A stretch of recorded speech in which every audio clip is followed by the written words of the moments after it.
Waly Sow mi nga xam ne moo yor le mouvement tous ensemble defar Sénégal ak le président Macky Sall nekk fii à Thiès maa ñëwoon tey bëgg am lu tuut lu ñu war a leer daal waxtaan ak askan wi parce que gëj nañ ci waaye nag ak ndog-ndog yi fi amoon yooyu ñu di ko nangu loolu di ñaan yàlla mu dem ak jàmm moo waraloon suñu gëj ci ñun waaye ñoo ngi fetli suñu kóllëre ak yéen di nuyu suñu sag bi di sëñ Saliou Touré di sant waa Thiès yëpp jërë ngeen jëf. gis mooy sant yàlla bu wér sant yàlla sant nañ ci yàlla nag di profiter encore di remercier vraiment ki nga xam ne moo njiitu ñëpp muy le président Macky Sall di le président de tous les Sénégalais di li ma leen wax nag mooy le meilleur depuis l'indépendance comme ni ma ko tàmm waxee sama choix la parce que li ma gis la di wax ne nag maa ngi remercier ay initiative am ak effort am bi mu def ci feebar bi ak peine bi mu ci def lépp vraiment li mu ci def nelawul bëccëg ngir rek le bien-être des Sénégalais man gis naa ni kontaan naa ci parce que feebar bi mu fi duggee ñoom vraiment le président ànd nañu ak ñi mu war a àndal muy les responsables ak kilifa diine yi ak kilifa aaday cosaan ba taxaw sénégalais ba wax dëgg yàlla amaana ci ñaan ak ci effort lépp ba loraange nga mu waroon fi am amaana amu ko fi kon ñu ngi sant yàlla bu di wax sénégalais yi nañu gën a renforcer respect yi nga xam ne moom la ministre de la santé wax comme lépp dañ na ci kàttanu yàlla on est libre on reprend nos activités mais tamit ça n'empêche pas que ni ñu jël vigilance mooy masque yi nañ ko def comme ni ko président Macky Sall waxee di sant ñëpp kon jàmm mën a am. leen dëkkat mooy gën a fagaru gën a taxaw ci gën a jël prévention parce que dëgg la ñuy wax bu président Macky Sall bu demee ba ab njiitu réew dem ba affaire yi harcelé nañ leen ba tey xamul nu ñuy def ak sénégalais yi gis nañu l'économie ñu ngi commencé à baisser et puis di blesser les sénégalais ñu fexe ba dindi confinement dindi lépp kon tey li may wax mooy mesure barrière bi. mooy maximum d'effort ñu doubler ko pour vraiment mettre les masques électriques parce que tamit li ma yàgg a wax rek on ne peut pas obliger la police à tout le temps de se mettre dans les rues di jàpp nit ñi ak leen sonal te situation fi mu toll koo jàpp 3000 francs am na ñoo xam ne ñu ngi xalaat dàll yu ñu jëndal seen doom tabaski yére yu ñu jënd ak lu ñu accompagner seen i mouton ab ça devient dur kon donc pour ne pas obliger la police wala ou la gendarmerie d'être dans les rues wala dans les autobus là pour di heurtal doomu aadama yi te ci seen liggéey lañ ne nag qu'on les respecte ci loolu mais nañ jël mesure de prévention yi ñoom it ñu xam ne vraiment les populations sont là avec ñoom tous ensemble comme le nom de mon mouvement l'indique pour mieux aider le Sénégal ak stabiliser la tranquillité du président Macky Sall. problème mu tabaski bi tamit vraiment maa ngi profité ci lii di remercier nga xam ne mooy sama ministre man élevage mooy Aminata Mbengue Ndiaye j'ai beaucoup regretté à ce que le président Macky distribué ci poste sam donte nag vraiment am na kenn fa teg peut-être ses compétences. mais tey defe naa ni effort ba Aminata Mbengue Ndiaye daan def même bu fi nekkoon tey excès dina ko mën a def malgré tous ces efforts qu'il faisait di ko prôné ci kanamu sénégalais yi di ko def ngir xar yi mën a dugg te Aminata Mbengue Ndiaye bu fi nekkatul où est le négociateur tey les négociateurs nan lay def ak les frontières ak les négociations loolu ça devient dur moo tax ma ne loolu sénégalais yi nga xam ne ñoo fi nekk ci biir yaroon seen xar yi ci biir kër yi ak di ko jëlee ci frontières yi di ko indi nañ yërëm sénégalais te xam ne dëkk bi metti na. un mouton boo ko jëlee ci àll ba 70 000 francs ñëw paasal ko même bu dee 10 000 francs mu ñëw bu ñu la fayee 90 000 francs nga koo jaay sincèrement prix bu logique ñu mën a jàppale suñu président parce que nee naa la un président qui a réussi sa mission de fekk toujours à chaque circonstance mu am l'accompagnement de sa jeunesse man loolu laay conseillé di jox à tous les vendeurs de moutons nañu def yërmande ci biir te xam ne lii yàlla moo xewle tabaski mbiru yàlla la. yooyu yëpp bu ma ko déggee nii tey da nga am foo indi sama xel mooy lii ndeysaan. Je le salue de passage par respect, mais on ne peut pas ne pas le citer en parlant de municipalité à Thiès muy le doyen Idrissa Seck parce que ci moom laa njëkk a dégg mu annoncé le mot ville propre boobu tey il avait imposé il avait commencé à le pratiquer di ko teg Thiès di ko instaurer mais boobu mi ngi dans un gouvernement maintenant que nekkatu ville propre gisatuñ ko parce que par rapport ak son choix ñi mu def tey voyons que ni Thiès dafa doy waar Thiès fu daawul taa dina taa municipalité bi ñu ngi fi. côté infrastructure Thiès da cee daan di lancer appel nag à tout le monde muy ci côté état ci côté municipalité nañu xool parce que lii am ni Thiès dafa doy waar Thiès boo mën di deuxième ville yi mus naa la wax ci benn émission nee na Thiès est devenu un gros village mais da nga doon rek daanaka non c'est vrai c'est devenu un gros village parce que quelque part à Thiès bu fa demee tey di nga le visage de Thiès bi fi nekkoon au temps de Ousmane Ngom ak beneen malgré l'avancement ak technologie bi li mu avancé. mais Thiès reste sur place bu ma ko amoon mu tane mais Thiès est dans un trou actuellement. loolu erreur u Thiessois yi responsable Thiessois yi les vrais Thiessois la de père et de mère de grand-père et de grand-mère ñoom ils sont fautifs les grands nos anciens yi ni ci kër yi laa wax. peut-être xam naa li tax parce que tamit bu ñu toogee ñoom ñëw ñu consoler ñu encourager ñu accompagner ci combat bi on sera toujours dirigé par des médiocres parce que xam naa ce qu'ils évitent mooy le terrain politique est devenu trop nul. tu risques d'être insulté ou d'être attaqué par tes fils et tes neveux loolu moo tax ñu prendre la fuite daw mais man Wally Sow li ma lay wax mooy comme le slogan de Bob Marley mooy get up stand up for a right fait un morceau bi ngi naan don't give up the fight never give up il ne faut jamais abandonner pour la réussite je les appelle tout le monde lu ñu ñëwaat toog parce que Thiès demande d'être soutenu tey Thiès demande d'être soutenu pour Thiès reprendre son vrai visage li ko waral mooy on est dirigé par des médiocres vous avez bien dit que Idriss Seck a mal choisi pour les Thiessois bi ma koy wax ne ko Macky Sall a mal choisi pour les Thiessois boobu temps bi mu tegee le ministère Alassane Sall la Idi door a choisir parce que boobu Thiès waaye da ngay am looy déployer mais tu n'as pas la réponse des étatiques ni des municipaux kon donc où est Thiès kon où sont les bons Thiessois kon il est l'heure de se retrouver autour de l'essentiel autour d'une table waxtaan xool la solution waxoon naa leen ni on ne doit pas accepter qu'on nous utilise comme des armes de guerre Thiès n'a plus besoin de guerre Thiès dafa nekk fin de guerre Thiès demande d'être rebâti d'être reconstruit avec de bons éléments des bons citoyens kon donc loolu defe naa ne bu ñu ko defee ñu dinañ ko am solution pour defar Thiès la meilleure solution pour refaire Thiès c'est de se retrouver éviter les querelles politiques électriques xool li nga xam ne moom la Thiès laaj ñu def ko xool l'homme qu'il faut ñu teg ko te bañ a indi tiraillement ndax ku ci nekk xam nga ki la mën maa ngi jégalu waaye du yomb parce que ku ci mel ne ñun à Thiès pour ne pas sortir de Thiès par exemple parce que am nañu góom duñ ko bàyyi dem faji leneen waxuma Sénégal généralisé mais tey damay wax Thiès affaire région la tey en tant que régionaliste thiessois je dis aux Thiessois de refaire leur pensée parce que tey pensée li ko yàq mooy man Wally Sow bi nga xam ne maa war a bañ ak keneen ko war a bañ lu négatif pour teg lu positif tey la plupart des amis ñoo ngi ci des appartenances politiques ñii ñi ngi ci ay mouvement ñii ñi ngi ci ay parti far ci nit doomu aadama bàyyi sa région far ci parti bàyyi sa peuple te loolu c'est dangereux dégg li ma la wax far ci doomu aadama bàyyi sa région parce que yaa ngi far ak moom gis ko muy def lu anormal loo xam ne ça peut blesser tout le monde nga ànd ceeg moom la fois passée dégg ngeen yi fi am intervention ci des gars soi-disant Thiessois soi-disant leader mais tey Mbaye je te remercie parce que question bi importance parce que léegi li ma wax la les Thiessois doivent se retrouver yàgg naa wax ni le Thiès ne se retrouve plus tey on nous a beaucoup bouleversé ñun dañu disloqué ko on est tenté de s'entretuer entre nous Thiessois te c'est pas normal tey li ma la wax nii mooy boo gisee Thiès war a jëlaat visage am ak l'aéroport électrique yëpp di war a jàll Mbaye voyons que ni rek voyons que on a des problèmes de leader parce que tey defe naa ne bu Thiès dëkk bu demee nii ak ni mu am ak état visage bi mu amoon ci politique ak niveau bi mu amoon ci politique ak échelle bi mu amoon ci politique bu dee ba tey régressement ba état ci boo am yëpp Thiès homme d'état yëpp Thiès c'est parce que ñun nos dirigeants la parce que loolu ngay wax nii les Thiessois dañuy bàyyi parce que le Thiessois maintenant est considéré comme un Thiénaba le conseil est considéré comme un Saint-Louisien wala leneen parce que le Thiessois n'a plus droit dans sa propre région suuf yi ngay wax nii litige bi moo ama dëkk bi problème foncier yàgg naa appelé à l'unité pour ñu combattre loolu mais tey on a jamais voulu m'apporter soutien mais tey gis nañu peut-être seen intérêt da cee nekk te tey gis naa ak groupe yoo xam ne ñi ngi créé nee na ñu dañuy combattre li nga xam ne anormal à Thiès ils ne sont pas venus pour le combat ils sont venus pour le positionnement parce que ils veulent déclarer leur candidature pour la municipalité maire la ñu bëgg a nekk ñun baxuñu koo xam da ngay bàyyi bi nga xam da ngay bëgg a nekk maire nga ñëw di laaj da ngay taxaw da ngay def comme Wally Sow da ngay tenir combat avant di ko prôner di dóor ñëpp xam ne yow lii nga gëm Mbaye man maa ngi jégalu Thiès waay je suis Wally Sow c'est pour profiter de cette occasion wax naa ni la kan moo gis Wally Sow depuis que Idriss Seck nekk fi Abdoulaye Wade na fi j'ai jamais eu de terrain aw ma kayitu terrain kenn musuma amee terrain musuma koo laaj te pourtant je ne rate jamais l'occasion de combattre pour Thiès musuma koo amaa te tey ñi nga xam ne ñoo ngi di organisation la ñuy créé tey je ne peux pas citer de nom Mbaye je m'excuse parce que tey ku bokk ci fête bi laal ci sos bi tey je vois tey dama toog keroog nit fekk ma toog sama place Cheikh Sène xam ngeen ko mooy biir dawul coow il m'a dit que dañuy créer benn kuréel goo xam ne uniquement pour xeex affaire institut bi nekk Thiès la li ma ko répondre bu may dégg Cheikh bokkuma ci xeex boobu mun a ma ñam mu limal ma njëkk et puis ñu dimal ma ay gars yoo xam ne bâtiment dañoo petit saayirement dañoo petit seen lépp dafa petit li ma njëkk limal mooy rek ndimbal li ma lay ne ma man la ñun ma Thierno Alassane Sall ak Ziz Dem ma ne ko je ne serai pas dans ce combat parce que je ne peux pas crasser Ziz Dem parce que je ne le maîtrise pas xaw ma ko c'est un gamin politique mais je peux crasser son entouragement Ziz Dem il n'a rien compris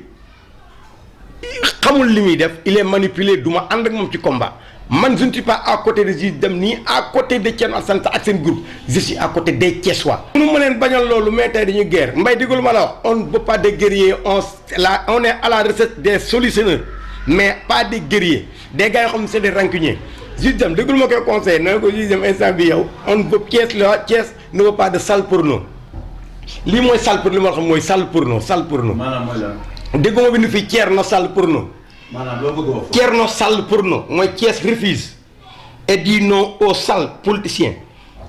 ordinaires rancuniers négatifs et orgueilleux. Thiès déggu ma la Thiès dit non Thiès refuse et dit non aux sales politiciens ordinaires rancuniers négatifs et orgueilleux on ne veut pas de ça. maanaam si wala tënkal ko jëlee. non ci gàttal non bëgg lu mel nii rek par exemple ci kaw laa lay wax Juge Dème fi mu jaar ci politicien waru foon a jaar parce que ki koy manipuler xam nañ ko muy le ministre Alassane Sall. Thierno n'a pas l'avantage à Thiès il n'aura jamais l'avantage à Thiès ku mel ni Thierno Alassane Sall parce que imagine un kilifa responsable bu ñëw bi nga njëkkee ñëw li nga njëkk a def mooy yaa attaqué Idrissa Seck ñu ne bërit nga dem ba si yàgg nga suñu kilifa suñu grand frère ñu koy nuyu passé Aziz Soumaré ñëw jàkkaarloo ak école Grand Thiès di la seeral la main nga di ko téye sa loxo te ne nga responsable nga am déet du saay-saay xamul Juge Dème erreur boobu laa ko wax ne ko représenté def ñu ne déeta waaye nga ñëw di attaqué wat le président Macky Sall te président Macky Sall nee naa teraange yi mu defal Thierno Alassane Sall amul ku ko defal ci kaw suuf xam nga nu mu mel dafa mel ni ñuy jox la boolu dëxin bu mag a mag def ci ay laxasu xaru laadum nga seppi laxas yi ba pare jël suuf xëpp ko ci boolu dëxin bi daal di koy puus c'est ce que a fait Thierno Alassane Sall te loolu mënta ne mënunoo concevoir nga ni yow kii un Thiessois tu n'as jamais la solution sur table kilifa nee na ma Thierno da koy envoyé ay lien mii ne yëpp craché le président Macky Sall c'est pas ça Macky est à la fin de son règne on le remercie on l'accompagne on cherche la solution pour le Sénégal ak pour Thiès je profite de cette occasion pour dire à mon frère Juge Dème Amadou comme ni sa tur bi màggee da nga màggee noonu Ibrahima Khalilullahi moytul lu bari parce que tu es jeune tu as l'avenir devant toi je te conseille de venir avec tes solutions mais pas tes armes de guerre les Thiessois n'ont plus besoin de ça. Waly Sow tey jii lan mooy ay mébétam ndax pare na ak yeneen Thiessois ngeen gudd saafara Thiès. waaw saafara Thiès également jàpp na ne kuréel bi gën a yelloo maanaam wut saafara mooy nekk maire Thiès. waa Thiès wóolul dénk la ko nga ànd ak ñoom wut ay saafara. waaw non c'est vrai waa Thiès moo déggee ñoom xam nañu Baye Fall bi suñ ko wóoloon dénk ko Thiès mooy beaucoup de choses vont changer sincèrement parler parce que on n'est pas des gens de multinature ñun on est naturellement naturel on est comme ça j'ai l'amour de ma ville j'ai l'amour de mon peuple kon qui a l'amour de sa ville a le pitié de ses habitants man xam naa ne gars yi fi nekk yërmuñ dëkk bi parce que mënu ma ko mbay lu ma ci concevoir pour ne pas pour finir sans ne pas citer ça mooy man complexe gi nekk ci entre nos maires ñi Idrissa Seck fal moom ma njëkk a yéem parce que complexe xam nga mooy lan complexe mooy nga ñëw ñu ne suuf si waa Thiès ko moom yow nga juddoo Thiès ba ko fekk fi ay Thiessois yoo xam ne comme yow la ñu mel nga jël suuf si daggate ko waaw boo daggate suuf si doo ko jox Thiessois ñu dëkk ci te yow procureur ma ngay dem di jékki-jékki di ko may terrain di ko neexale jël terrain di ko jox gouverneur di ko neexale jël keneen mais procureur boobu bis bu ne mu gis nit ñoo xam ne à Thiès problème mu location la ñu di génne yow sa bopp si commune bi nga dëkk gis nga ñoo xam ne toujours elle souffre ay maire yu sonn problème location mais koo ci may benn terrain dem mais man laaj ma depuis seen règne ñoom ñëpp maire yi ban sénégalais wala ban Thiessois nga bëgg a woo ne ko kaay il ma këyitu terrain bu ñu la may ñun ñii ñëpp ku ci ne sa kër papa nga dëkk ba tey tabaxoo fenn nos amis yi nga xam ne am nañu kër gi ñuy tabax ñoo ko jigéel seen bopp ñoo ko jaay amul kenn koo xam ne léegi on laisse nos autorités vendre nos terres à des étrangers comment peut-on concevoir un gouverneur qui est de Saint-Louis am benn air plus à Thiès bu demee Kaolack ci affecté mu am ko fa mais loolu c'est anormal kon dañuy lancer le président Macky Sall bi ñu koy fal dañ ko yaakaaroon ne il va venir pour révolutionner la chose rendre la chose plus positive bay on ne peut pas refaire Thiès sans obliger les Thiessois à cesser de pleurer tey les Thiessois pleurent nga ñu baadool fu muy wàcc yërmande yàlla du fa ñëw mbay les Thiessois pleurent mbay mënu ma ko savoir est-ce que xam nga non maire laa ñaata kër la ñu jël ci biir dëkk bi fekk këru jàmbur mu teg nga ne noonu kër gi yàgg na kenn moom ko jël ko daal di koy maye jël kër man li ma gën a métti mooy nan ngay nangoo àll ba doole bi dem jox ko nga xam ni c'est un milliardaire c'est un millionnaire tey forêt bi Idriss Seck classé woon seen waa ji ne leen bu leen ko laal parce que sincèrement quoi qu'on puisse dire man boobu maa ngi à réew mi damay wax yàlla moo tax may wax Idriss Seck a le pitié de sa raison barki Sëñ Tuubaa xam nga lu tax j'ai entendu le gars bi muy forêt classée bi muy bloqué Thiès ne diggante côté Tivaouane ba ci ginnaaw jët fële yëpp nañ ko bële ba côté Mbour bi xam nga lu tax Idriss Seck sincèrement par à penser aux Thiessois qui sont à l'extérieur qui doivent revenir pour rebâtir ou investir Idriss Seck a pensé aux étudiants yi nga xam ne dem nañ jàng aux émigrés il a même pensé aux malades mentaux qui sont dans le nos frères qui doivent reprendre que Dieu doit guérir et leur favoriser davantage dañoo war a ñëwaat tey ñu ñëw ku xalaat loolu ñu juddoogul mu xalaat leen tey il a choisi ces gars croire que ni il va très bien faire pour les Thiessois parce que il a changé ku changé da ngaa yaakaar ngi dugal moo gën a compétir tey il a été trahi il a été trompé par ces gars ñun on est trop déçus par les réactions de ces gars ñoom mooy mériñ fi tànn mais lan la li am si mais lépp am lépp même ci rañu Idriss Seck la problème mu Idriss Thiès bi nga koy déggu temps parti socialiste li mu fi am lépp ci rañu Idriss Seck la kon donc je le conseille Idriss Seck di ko proposer de ne pas baisser les bras parce que il n'est pas l'heure de croiser les bras donte il est tranquille mais tey li nga xam ne moom ça le concerne warta nekk dans sa tranquillité je demande aux Thiessois nag vraiment de bien veiller à ce que sincèrement parler ñu xool na lu ñuy référé Thiès di def appel à tout le monde man ŋàññu ma kenn crachu ma kenn waxuma kenn dara mais dama ne gars yi nañ jug te delloo seen xel ci yàlla. yeneen Thiessois la joxe c'est fii laay profité fekkee ne ñoom dégg nañ ñu te ñu ñëw kese te nga xam ne fas yéene nañoo dem ngir xeex bu noble ñu bokk cause bu noble bu ñuy xeex wax dëgg yàlla bañ a xëccoo kii laa keela yi dafa doy waar man fi gisuma fi kenn koo xam ne tey doy na ma ci ñu koy xëccoo nii tey barki borom Touba ak par rapport ak ñi fi nekk tey ouest bii rek ñaata candidat nga fiy dégg ñaata candidat des gars qu'on a jamais entendu qu'on a jamais vu tey s'il non dégguma la s'il continue à faire ces choses là on sera toujours dirigé par des médiocres parce que l'affaire va retourner dans les mêmes mains et on va continuer à subir les mêmes conséquences. Je demande au président Macky Sall de mettre la main sur, je demande au responsable Idriss Seck, c'est le plus responsable de tout ce qui se passe à Thiès parce que c'est lui l'élu. Ni c'est pas des élus, ni c'est des désignés. Comme il les a désignés, c'est lui on a élu. Il n'a pas à rester sur place.